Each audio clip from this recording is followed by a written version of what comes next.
So you're going to say 1, 2, 3, clap, and then we're going to clap. Matt, you better cancel the next one. Cancel the next one. 1, 2, 3, clap. Okay. Welcome once again to Free Associations from the Boston University School of Public Health, the Public Health and Medical Journal Club podcast. For anyone who is as confused by the latest health study as I am by who hosts this podcast. So as our listeners know, we've had a bunch of different hosts for the podcast over the past few months, and we are going to continue to have some guests coming in over the summer before we return to a bit more of a usual lineup. As I've got some great guests this week with me. So I'm Matt Fox from the Departments of Epidemiology and Global Health. Chris Gill is away for a bit longer. And as you know, Jennifer Ryder is no longer at BU, so she is not going to be on the podcast. So today I am going to be joined by Dr. Lisa Bodnar from the University of Pittsburgh's Department of Epidemiology. Welcome, Lisa. Hey, thanks, Matt. And thanks for taking the risk on including Jaimie and me. Oh, it's not a risk. This one is guaranteed to be a success. And we've also got Dr. Jaimie Gradus from my own Department of Epidemiology here at the BU School of Public Health. Welcome, Jaimie. Hi. How are you guys? Great. Doing great. So today in our first segment, which is our Journal Club segment, we're going to talk about a study that looks at the impact of the Netflix series 13 Reasons Why on its impact on suicide. And while this is not a brand new study, this is one of the most cited isn't the right word, alt-metric studies of the previous year. And so we thought we'd take a look at it. And then in the second part of the podcast, which is our deep dive, we're going to talk about a blog post on whether PhDs should be called doctor or not, particularly in the media. And then in our last segment, which is our amazing and amusing, we'll get into some things that have made us laugh out loud or just blew our minds. So let's get into our segment one. Before we do, I do want to make a disclaimer on this one.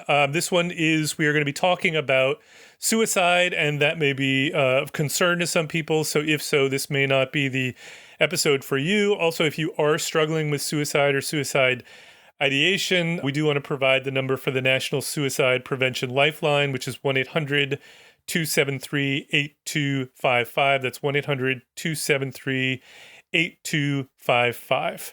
Okay, so let's go on to our first segment. And as I said, we're going to talk about an article that looked at the impact of Netflix 13 Reasons Why series, which I have to admit, I didn't even know was a series. I thought it was a movie before we did this because I haven't actually seen the series. But we look at the impact on suicide from a study that was published in the Journal of the American Academy of Child and Adolescent Psychiatry. The study was entitled The Association Between the Release of Netflix 13 Reasons Why and Suicide Rates in the United States, an interrupted time series analysis. And that is why we actually asked Lisa to be on the podcast, because she's an expert in time series. Apparently not. Not true. This is by first author Jeffrey Bridge of the Abigail Wexner Research Institute at Nationwide Children's Hospital in Columbus, Ohio. And as always, let me give you some headlines on this one from when the study was first released. So the New Scientist says, analysis, did Netflix 13 Reasons Why really increase suicide rates? Vice says, is 13 Reasons Why really as dangerous as people say? It's complicated. And Medical Health News says 13 Reasons Why linked to a 28.9% rise in youth suicides rate in the months after the show's release.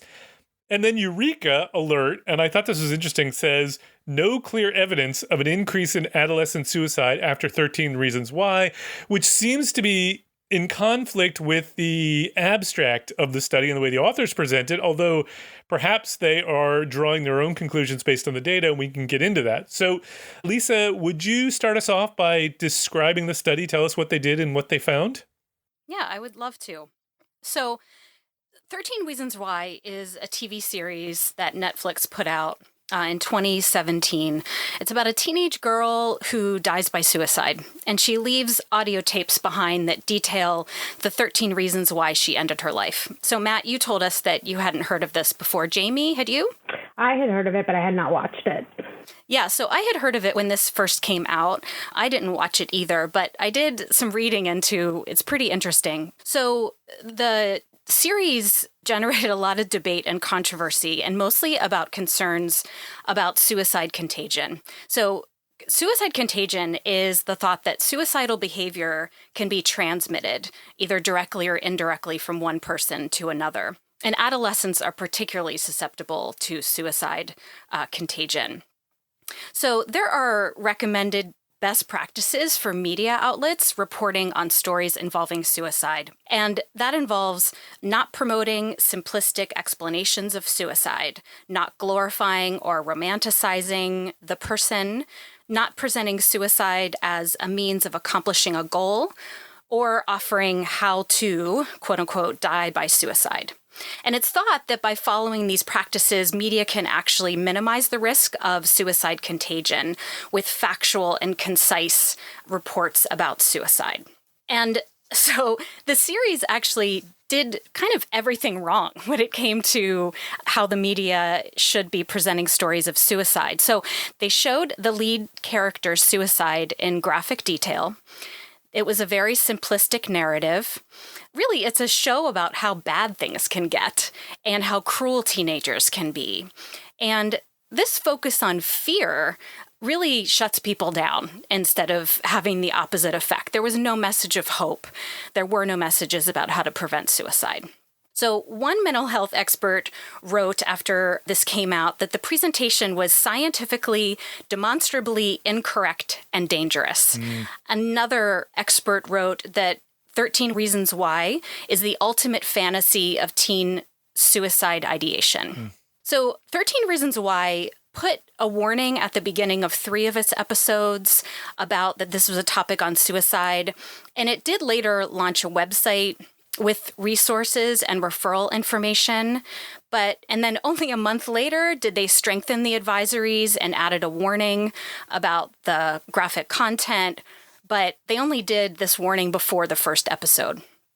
So now getting into the study, you can imagine why people have been interested in whether it was actually true that 13 Reasons Why the release of this series may have increased rates of suicide. So the authors of this study used data from CDC Wonder to get monthly data on deaths in which suicide was the underlying cause. And they calculated monthly unadjusted rates of suicide per 100,000 people. And they were really interested in looking at how this relationship may differ according to age. So they grouped the participants or the population into adolescents and children, which was 10 to 17, early adulthood, 18 to 29, and early to middle adulthood, 30 to 64. And then they performed an interrupted time series analysis. So Matt and Jaimie, correct me if I get any of this analysis wrong. That'll be Jamie's job. I'll Google it. I've already done that. So this is an interrupted time series analysis is an example of quasi-experimental time series analysis. So let me explain that a bit further. So this type of analysis involves tracking over a long period of time, both before an intervention and then after the intervention to examine the effects of that intervention. The time series part of that title refers to having data over time, and then the interruption part is the actual intervention. And then what we do is we can extrapolate the pre-intervention trend in suicide rates and then compare it with what we would expect based on the absence of an intervention, assuming that trend would remain constant. Now, I thought that an interrupted time series was the same thing as a difference in differences analysis, and it's not. The main difference, if you are in the same position I am, is that it's only looking at a single pre-intervention time point and a single post-intervention time point. So that's the difference. Now, what gets complicated about this analysis is they don't just have rates and trends, but they also have seasonal fluctuations to account for. So they use this method called the Holt-Winters forecasting. And you bet I Googled this. Oh, yeah. Yeah. So it's a way to model and predict the behavior of a sequence of values over time. So those are the monthly rates of suicide. And then it models this time series. So the average rate, the trend over time, and then the cyclical repeating pattern, which is the seasonality. it takes lots of values from the past, basically, and uses them to predict what they think are typical values in the present and the future. And it does this by combining those three effects that we talked about: the average value, the trend, and the season. Don't ask me to explain beyond that, because that's where my knowledge ends. So they had three different time periods: a pre-release time period, which was January 1 of 2013 all the way to the end of February of 2017. So that's a little more than 4 years of data. And then they released 13 Reasons Why March 1st through, or that's when it was promoted, I guess, from March 1st to the 31st. And then they had a post-release time point, which is April of 2017 through the end of 2017. And so they used this pre-release time period to predict rates of suicide for these two periods, the promotional period and the post-release period. Then they compared the suicide rates of those that they observed versus those that they would expect. They also had a control analysis, which they used a different outcome, which is death by homicide, that they assumed would not be affected by the TV series, but would be influenced by social and environmental events that would potentially influence suicide also. Okay, so what did they find? They observed in this time period from people that were 10 to 64, about 180,000 suicide deaths. And there were 3 times as many male decedents as females, which is expected, to my understanding. And so based on this interrupted time series analysis and stratifying by age, they showed this interesting relationship in 10 to 17-year-olds. So the pre-release time period, the average rate of suicide was 0.37 per 100,000. They saw a spike in April, which is the month after the release, of 0.57 per 100,000. And then the post rate was 0.45, which they found really mostly leveled off in that post-release time period. So they concluded that the release of 13 Reasons Why was associated with about a 29% step increase, and that the bounds around that are 10% to 50% in suicide rates in the month after the release of the TV series. And then in the forecasting analysis, they're comparing the observed rates after the release with what would be expected from the forecasting. So they observed that suicide rates in April, June, and December of 2017 were meaningfully higher than the forecasted rates. March was also higher, and they estimated about 200 excess suicide deaths in children and adolescents from 10 to 17 from April 1st to the end of 2017. And when they removed April, they still saw these excess deaths. They also wanted to stratify by gender. So they looked at girls and boys and saw that among girls, the rate of suicide before the release was 0.22 and after was 0.26 per 100,000. And although this was a 15% step change, the confidence intervals were less precise among girls. It ranged from negative 11% to 50%. And then among boys, though, the rate increased from 0.47 to 0.63 per 100,000. And they calculated this as a 35% step change, with bounds around it as 12 to 64%. And then in other age groups, when they stratified, the rates of suicide were not different pre and post-release. And when they looked at homicide, there was no difference in homicide rate before and after the release of the TV series. So the authors concluded that the release of 13 Reasons Why was related to an increase in suicide in 10 to 17-year-olds in the U.S., and that we should caution exposure to this series for children and adolescents.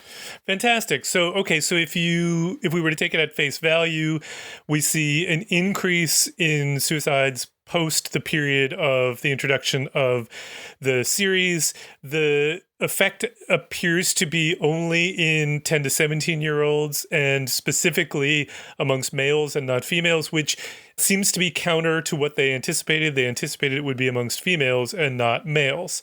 Jaimie, what's your take on this study? Is this a good study that we can reliably trust these conclusions?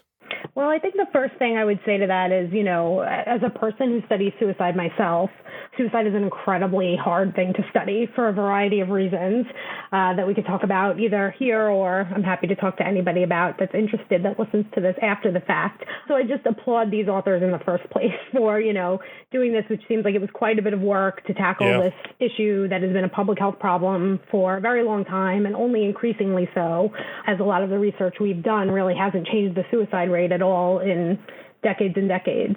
So I think, good on the authors for doing this work and, doing a study that I think by and large is pretty reasonable. Like you said, found results, I think, consistent with what we know about suicide contagion generally, although with some surprises mixed in that I didn't anticipate. Certainly, I think the biggest of those is this finding among females that there was not as large of an effect there as there was for males in the 10 to 17-year-old age group. So I spent a little bit of time thinking about why that could be. And actually, usually when I see something like this, I apply my sort of favorite epi explanation for things, which is that there's something about the risk or the rate in the reference group that's unusual, and it makes the effect you observe seem weird. But I actually don't think that works here. I'd be interested to hear what you both think of this, because given that suicide is less common among females, we would have expected then the pre-rate to be lower, which it is, like expectation, and then maybe the effect we observe would be higher from pre to post if this really had an effect. And I think other similar studies have found that the effect was larger in females. So I guess I'd turn it back to you both to say, what do you think about all of that? So, Lisa, what's your sense on that one? Well, I'm no expert in suicide, but when I looked at these data, one of the things that I considered was whether there were enough girls who were 10 to 17 to really observe an effect. So, their analyses suggested a relationship between suicide and the release. It was obviously the effect was smaller, but less precise. Yeah. And I just wondered if they had, there are, something like 3 times as many suicides, or maybe twice in 10 to 17-year-olds in boys than in girls. So if we had more of a sample, would we really see this in girls? Yeah, that's something I was thinking that also. So 76.3% of the sample was male. And that, as I mentioned before, is an issue we struggle with in suicide research in general, is that actually on the population level, it isn't that common. And so you quickly run into small sample issues with a lot of research. And obviously, that's really really news from a population perspective. Absolutely. It makes it more difficult to study because you have smaller numbers, but obviously we want as few suicides as possible. I want to talk a little bit about the design and really the methods. So, Lisa, I think you hit the nail on the head in comparing this to a difference in differences study, which this is not. And the one of the big differences between this and a difference in differences study is this has no comparison population. This is only the entire population before the release of 13 Reasons Why and the entire population after 13 Reasons Why. Now, I always start off with all of these studies. I write down what's my prior on these things. And before I read this study, my prior was not likely to have an effect, maybe a small one. But that largely has to do with me not knowing the subject area that well. After I read it, I am more convinced that there is an effect than I was before, but I do have some skepticism on the size of that effect. And the reason for that is largely the design. When you look at the data, when you actually, we can't obviously present the data over a podcast, but when you look at the data is really noisy. There's a lot of variation in the suicide rates over time in the period both before and after. Now, they use these fancy methods to try and account for that and try and essentially smooth out those differences. But when you have so much noise, it's hard to say exactly how much of that noise is attributable to a change in a series being released and how much of that is just changes overall. And I am particularly get concerned when the suicide rate was increasing prior to the period at which the series was released. And so you have two things potentially going on at the same time. You have the increase that is happening due to factors unrelated to the series release, and then potentially something on top of that. And teasing that out is really challenging when you have no comparison group. And I'm curious what you all thought about that. I have a quick question about it, actually. Sure. So if there were more months of data after the release, would that have helped in this situation at all? It was something that went through my mind as I was reading this. So it would. I mean, it would in the sense that it would tell you what the overall trend was doing a little bit better, but it doesn't tell you whether or not there was something going on in the population at that particular time when the series was released that could have explained a change in rates of suicide that are unrelated to the series. Gotcha. Jaimie, what's your thoughts? Well, one of the things that struck me that I think is related to this point is how long the pre-period was compared to how long the post-period was. And I did wonder if that's because there was so much variability in the pre-period. They just kind of made it longer and longer and longer to try to get to a point where they could even make a trend. So I don't know if that's related to this issue you bring up. But yeah, I think it's, suicide rates have been increasing over time regardless. And so I think you raise a really good point. And they're increasing in that, as you say, they've got data from 2013 all the way through 2017, but the post period is only sort of that early 2017. And so most of the data is pre, and there is an increasing trend in sort of 2013, 2014, 2015, but it doesn't appear to be a strong increase. Whereas in the period 2016, things actually seem to start to increase. And that's why I get worried about how much we could ever attribute to that period of the series being released. Is there a reason, I don't know, to have made the pre-period so much longer? Like, is there a reason I'm not thinking of that they would have done that to make the pre-period so much longer? My assumption on that is simply because the data exist, whereas they don't exist much post because they were getting ready to do their analysis and published. The other concern that I really have is, is a 29% increase in suicide rates among just 10 to 17-year-olds, which, that's a relative increase. It's worth pointing out that's a relative increase. And so it's a little bit hard to know exactly what to make of that. But is that believable given that, remember, this is the suicide rate for the entire United States for that group. It's not the suicide rate among those who watched the series. And so, whenever essentially this becomes almost ecologic data to me, and I'm never willing to ascribe causation based on ecologic data. And I don't know if you all had the same reaction as I did. For sure. I did have the note, isn't this an ecologic study?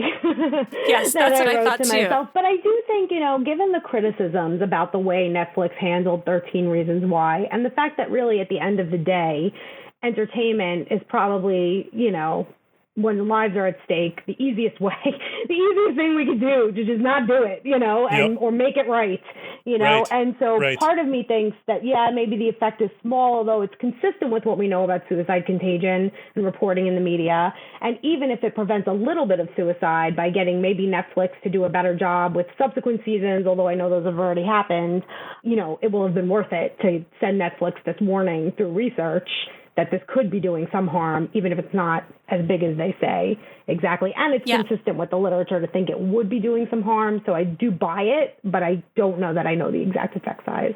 Yeah, I was thinking, Jaimie, unlike a lot of the exposures that we look at in epidemiology, this is actually and we can view it more as an intervention. We can take it away. We didn't have to have this series, right?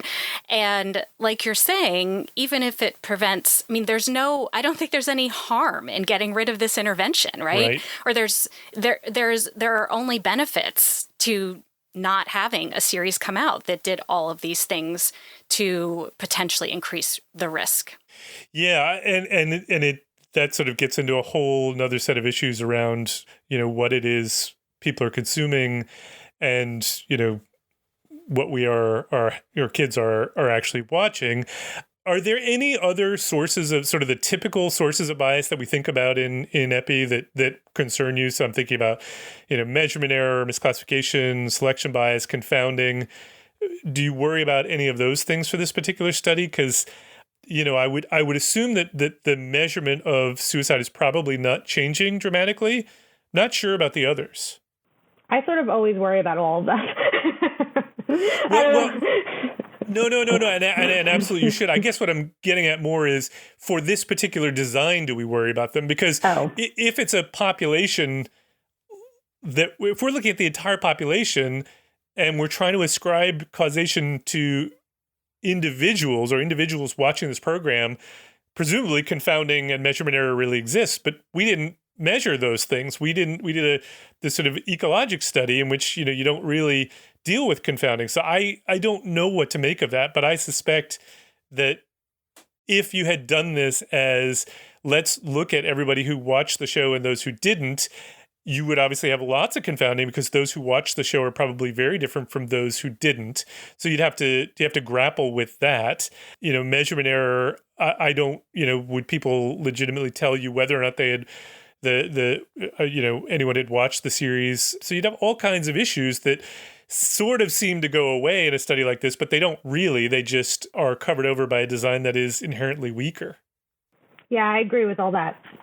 Me too. Jaimie, are there issues with the ICD coding of suicide that may change over time?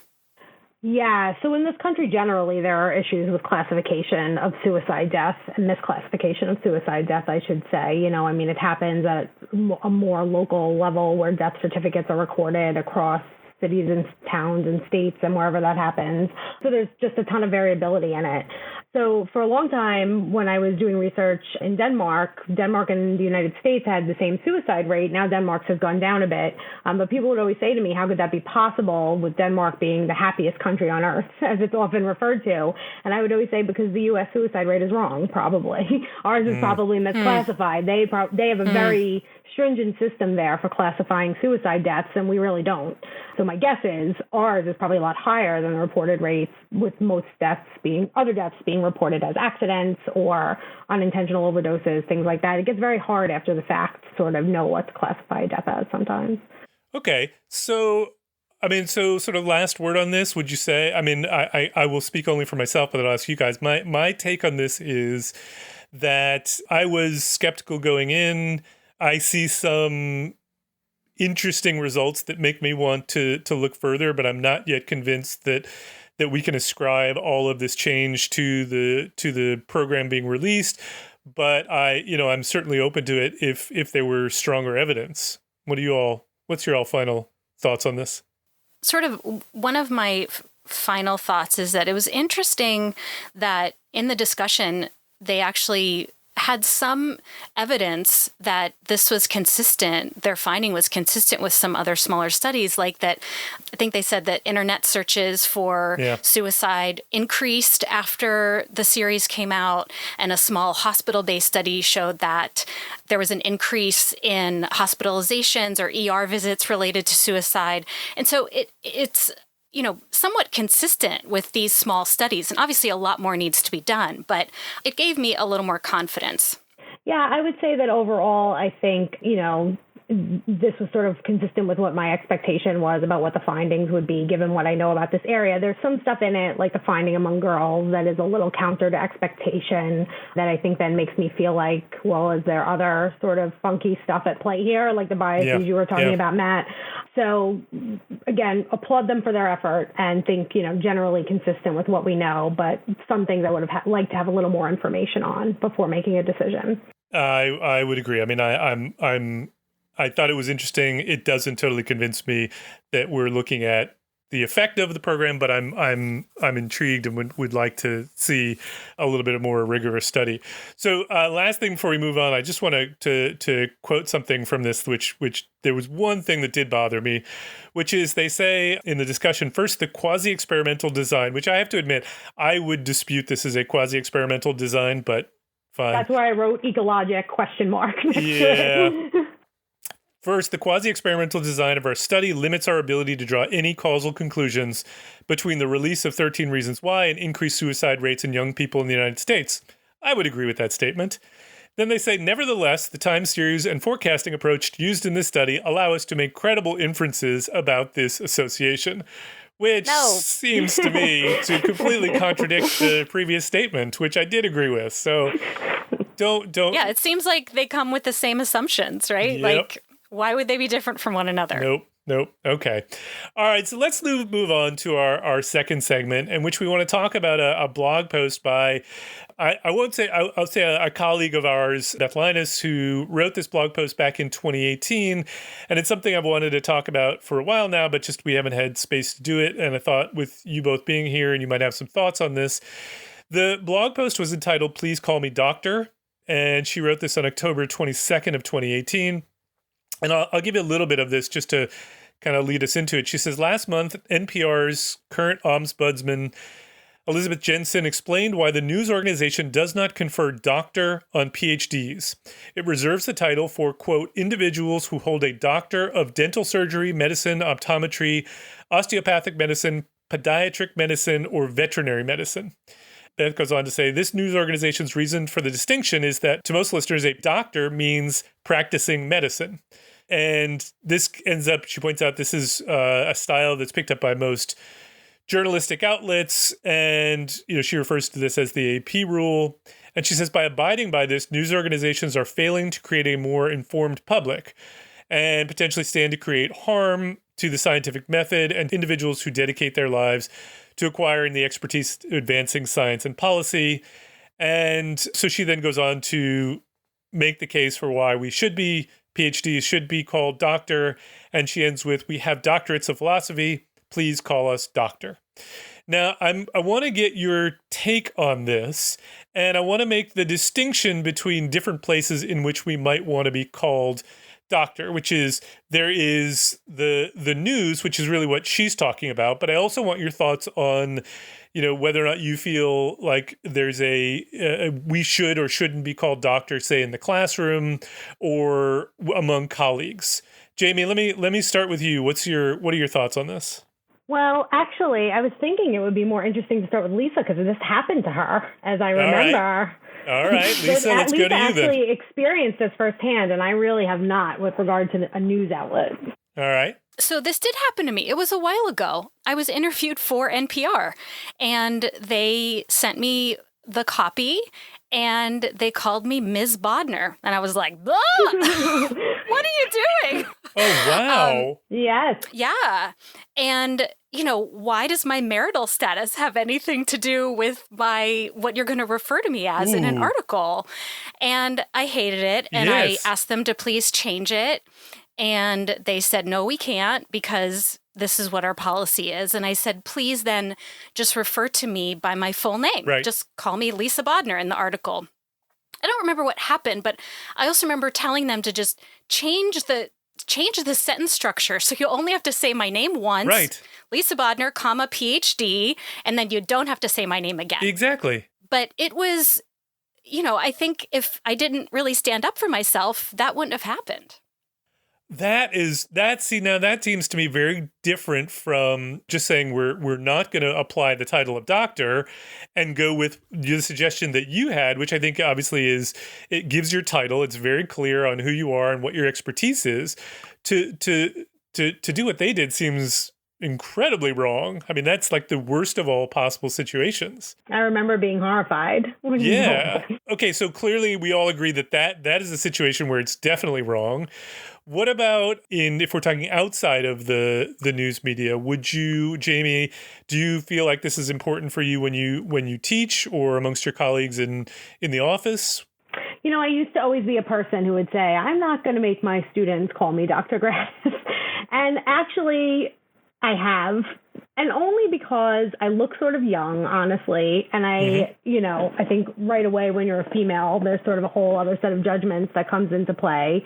And so I do think there is something about using that title in the classroom that sort of establishes an expertise Yeah. that, I think can be important.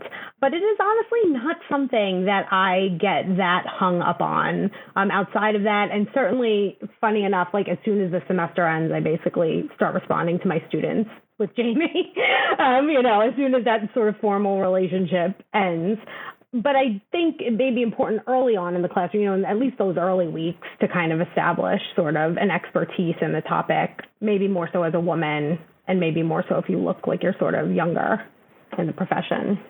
Yeah, it does seem to me that there is a reason that people want to make it clear that I'm in the classroom. I'm not your friend. I am the person who has to responsibility for educating and leading this class, and I also have a responsibility for assigning grades, and therefore we want to establish a professional relationship. It's not. I have to admit, it's not something that I'm good at because I've never really felt comfortable responding to the title, but it also has been pointed out to me that is something that differs obviously for men and for women, and that I have been told that it would be better to go by the title, so that when everybody goes by the title, it's not in any way seen as something that women are having to do to stand up for their authority in the classroom. And I'm sympathetic to that as well. Lisa, how about you in settings other than the media?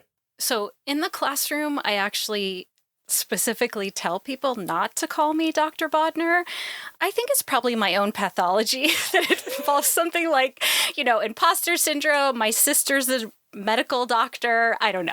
But I tell students not to call me that because we are colleagues. That's kind of my approach to it. But I think that every university is a bit different. The culture is a bit different when it comes to how people refer to their professors. Mm-hmm. And if you're teaching undergrads versus graduate students, I think that can vary. And really, when I came to Pitt, I noticed that everybody called themselves doctor. And when I was at UNC training, nobody called their professors doctor. So it seems like it really just varies. So you said you actively tell your students what you want to be called. I have done this as well, and it has been, as I mentioned to you, it's been pointed out to me that there are reasons why I should probably stop doing this. But one of them that hadn't actually occurred to me at all is that for students students who come from other countries, in which it's considered to be rude to call your professor by their first name, you're now putting those students in a uncomfortable position, and so I have kind of defaulted a little bit to the position of, I'm not gonna tell people what they should or shouldn't call me. If I don't do that, most students will default to professor or doctor. But it seems to me that that is a change that I have made over time, and I feel like I'm starting to understand it better. The reasons why one might want to use the title, even if you're not insisting on it, simply just not say one way or the other. Any last thoughts anyone wants to have on this title? Yeah, Matt, I just wanted to say that in the media, I think it's so important now in the time of COVID that epidemiologists are viewed as experts. Absolutely. And with so much fake news and fake science out there, we should be acknowledged for the expertise that we have so that hopefully we can convey to the public that we know something. Yeah, absolutely. Matt, I have a question for you. Yep. So you and I don't have doctorates of philosophy. Yeah. You and I have something else. Yeah, so So Jaimie do you think it makes a difference? Yeah, so for those who are not familiar, Jaimie and I actually never got doctoral degrees. We only have bachelor's degrees, and we've been pretending this whole time. No, we have Doctor of Science degrees. Yeah, does it matter? No, I don't think it does. I mean, it seems to me that Doctor of Science, Doctor of Public Health, PhD, to me, those are all equivalent in that those are academic degrees, and therefore I don't think it changes based on which one of those degrees. But do you? I think people are more confused about what to call it. Sure. They don't quite know what that degree means, in my experience. I think you may be right. So just to circle back before we finish this, I do want to end with seconding your point there, Lisa, because we talked mostly about situations outside of the media, but I would agree with you. Within the media, there I do think it's actually kind of important that it is clear that we have sufficient training in what it is, we're an expertise in what it is that we say we do, and therefore the title there seems to me to be more important. Definitely. All right, so let's move on to our last segment, which is our amazing and amusing segment, where we get into some of the things that are a bit lighter and either amuse us or are just of interest to us. Lisa, do you want to go first? Sure. So you guys have known me a long time, and you know that I'm a big fan of swearing. I have noticed that. I'm not going to swear on this podcast, but for that, you should tune into my Twitter. just so you know, I prepped Nick, and he had a bleep button ready to go, and I thought pretty much this whole segment was just going to be one long... I am really doing a good job of controlling myself. So, you guys. Okay. I wanted to talk about this interesting study that I found out about one of the benefits of swearing. So, have you heard that swearing helps people tolerate pain? Oh, I have not heard that, but that is certainly my experience. Well, right. Does it help me tolerate it? I don't know. I don't think I tolerate pain at all, but it is definitely a product of pain. I've heard that people who swear are smarter. Oh. Yes. There is research to show that they actually that they've shown that they have a better mastery of the vocabulary. Really? Which seems goofy. That doesn't sound... Yeah. No, it's true. Yeah, okay. That's actually a fact. We can say it here on this podcast. That's been proven. A word we love in research. Yeah. Right. So interestingly, trials have shown that repeating the F word increases our ability to tolerate physical pain. And even more cool is that it helps to decrease psychological pain that we may feel when we're being rejected in a social setting, which is really interesting. Okay, so some researchers who work in what they call the swear lab, which sounds really fun. I want to be part of the swear lab. I know, we need that. I've heard of a swear jar, but... Swear lab. Wow. Yeah, there are some fun YouTube videos of the swear lab. So they wondered how swearing induces a stress-related pain relief. So they thought, well, maybe swearing alleviates your pain by distracting you, because swear words sound funny and they're somewhat novel, or if they somehow elicit an emotional arousal. That is like how we regulate emotions. They help us regulate emotions. So the researchers thought, well, wouldn't it be great if we could create a swear word that has the same pain-reducing qualities, but it isn't offensive? And so they sought to make up a swear word that was both humorous and novel. Okay. All right. Yeah. So they created two swear words I'm going to tell you in a second. So what they did is they had this trial where they asked 92 people to hold their hand in an ice bath. And this is kind of a common thing that people in pain research do to their poor subjects. I actually did it once in a research study. It was in a pain study. Yes, totally. Yeah, I would believe it does. It wouldn't work.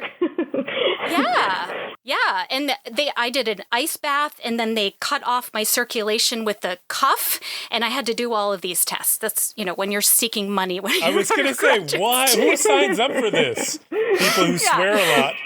Yeah, I was also in the placebo group of an allergy trial when I was an undergrad. That was the worst experience of my life. It was terrible. Oh, no. Anyway. Okay, so 92 people put your hand in the ice bath, and then they look at your pain threshold, which is when you start to feel pain, and your pain tolerance, which is how long you can stand the pain. Each person did this trial 4 times, saying 4 different words each time. So the first word, and they randomized these with people. So one word was solid, which is a neutral word. One word was the F word. And then the 2 words that they made up were fouch. Fouch? Like Fauci. Fouch you, Matt. Fouch. Nick, are we allowed to say fouch? Fouch. Fouch is okay. We got the thumbs up from Nick. Nick gives us a thumbs up. Okay. And the other one is twizpipe. Ooh, that is disgusting. That is hard to say. My ear. My ears. Twizpipe?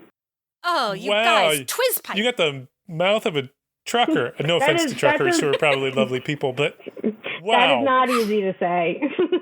I like my quizzes easy to say. You twizpipe like a sailor. Yeah, well, one of the things that they did in this swear lab was actually they wrote down a whole bunch of potential swear words. Oh, that must have been the funnest day. Yeah, and then they said, like, a one-syllable swear word is probably what we need. Like, those are the best swear words. Yes, my goodness. So anyway, Schnauzer. So they found in this study that the F word was the only one that helped to increase your pain threshold and your pain tolerance. Whoa, shut the front door. Yeah. Shut the couch up.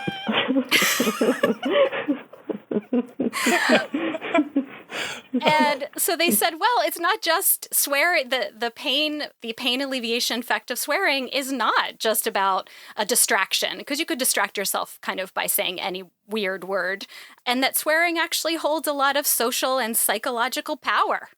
So Fouch, you guys. Fouch, you Wow, I love it. That was awesome. All right, I'm gonna go second because mine is probably the least awesome of the three of them. But I just found this one. Well, mine was just a simple one, but I found this funny. So everybody remembers the Save the Whales campaign, and then there was Save the Polar Bears.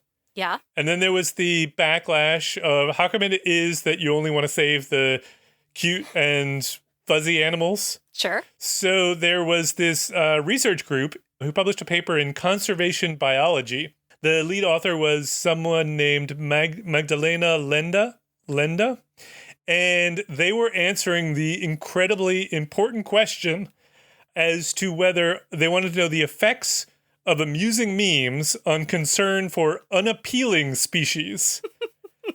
So this was a group, they were working in Poland, and they analyzed Polish people's interest in themed internet memes featuring the proboscis monkey, which I don't know the proboscis monkey well enough to say that it is not attractive, but they apparently consider that the proboscis monkey is unappealing. And so they examined Google Trend data and Google searches, and they searched popular media materials to estimate interest in the proboscis monkey in Poland. And then they took photos of the monkey when presented with humor in internet memes, and they found that it attracted as much interest as usually more popular species than, say, koala, pandas, and orangutans. And what they found was amusing internet memes spread by social media positively correlated with increasing interest in unappealing species such as this particular proboscis monkey. And therefore, they conclude, conservation marketing that includes amusing memes and social media may provide a worthwhile complement to traditional campaigns that are likely to influence individuals who are unaffected by the usual means. Now, I do not believe that is actually going to be effective, but I love that people are doing research like this. And if anyone considers me to be an unappealing species, then I would like memes spread of me. And Nick, yes, just so you know, Nick now has a picture of a proboscis monkey as his Zoom background. So there you go. You guys, this monkey is fouching ugly. Oh, it's fouching ugly. Fouching ugly. Jaimie, what do you got for us? Well, summer is here, despite the pandemic. We're in the 8 weeks of the year in Massachusetts when you can do things outside and not feel like your skin hurts. And because of that, people are going to be starting to have a lot of socially distanced barbecues, I think, and other get-togethers in their backyards. And one thing you've got to worry about at this time of year is mosquitoes. Yes, you do. And perhaps using your insecticides at your house, which we all know have harmful consequences, and in fact are leading to an increased resistance to insecticides that I learned from this paper I'm about to talk about. So this is a paper published in Acta Tropica. The lead author is Hamadi Dieng who is in Malaysia, and really the whole list of authors is at institutions that looks like my travel itinerary following COVID, when I can finally get out of here and go someplace that's cool, because I really miss traveling. Yep. Take us with you, Jaimie. There's Malaysia, there's the Cayman Islands on here, Japan, Indonesia. I mean, let's just go to them all. And the title of the paper is "The Electronic Song Scary Monsters and Nice Sprites Reduces Host Attack and Mating Success in the Dengue Vector Aedes aegypti." Do you guys know this song by Skrillex? Scary Monsters and Nice Sprites. So I will tell you that I am a lady of a certain age, and I know one Skrillex song, and it's this one. And I like it. I like this song. And when I found this article, I was like, let me listen to what song this is. And I was like, it's the one that I like that I never knew the name of because I'm too old to know. Could you sing a little bit? I know. It's electronic dance music, guys. Be cool. Be cool, well, do guys. the beat. Do the beat. I can't do it. Listen, I wish I could play it for you right now. My dad is a musician, and I emailed him to ask if copyright laws prevented us from playing it on free associations. The answer was more complicated than I cared to get into. Hum the Fouchin song. You're going to have to go from your podcast app to your iTunes, wherever your kids get music these days that are listening to this. Go over there. Get Skrillex, Scary Monsters and Nice Sprites. It's actually a very good song. But what they found was that playing this song near a poor restrained hamster, which makes me very sad, delayed attacks by the mosquitoes, reduced blood feeding, and disrupted mating in the mosquitoes, particularly in the females. So they suggest that this is a potential music-based mosquito control strategy that may delay or decrease, our dependence on insecticides. So as I told my husband about this, and he said, tell people when you get your Grillix going, get your Skrillex going. Wow. And your mosquito problem will be no more. And you can have your nice socially distanced barbecue and not even have to worry. That's awesome. That is Jaimie, did they have a control song? No, they didn't. Well, they had control mosquitoes that weren't listening to the song. Apparently. Wow. The song would also be fun at a barbecue, I think. So totally. Okay, well, thank you for that. And that is the end of our program. If you got any feedback on this or any other episode, or you want to suggest a study or a topic for us to take on, you can tweet us at @PopHealthEX, or you can tweet me at @ProfMattFox, or you can tweet Lisa at Lisa Bodnar, or you can tweet Jaimie at Jaimie Gradus, but you have to spell it right because a little known fact, Jaimie and I have been friends for almost 2 decades, and for about the first decade and a half, I was misspelling her name, and she never said anything. It is that my parents thought, it would be fun. I could go into the story, but I won't. I have 2 I's in my name, which is unusual. So I don't notice anymore when people spell it wrong because everyone spells it wrong. Jaimie, Gradus. Or you can find us on the Population Health Exchange website at www.pophealthex.org. We want to thank Leslie Talalian, Director of Lifelong Learning at the BU School of Public Health, for supporting the podcast, and Nick Guler for sound, editing, and having the best proboscis monkey background in the world. Thank you for joining us. Ouch, yeah. We hope you enjoyed it, and we hope you will download our next episode.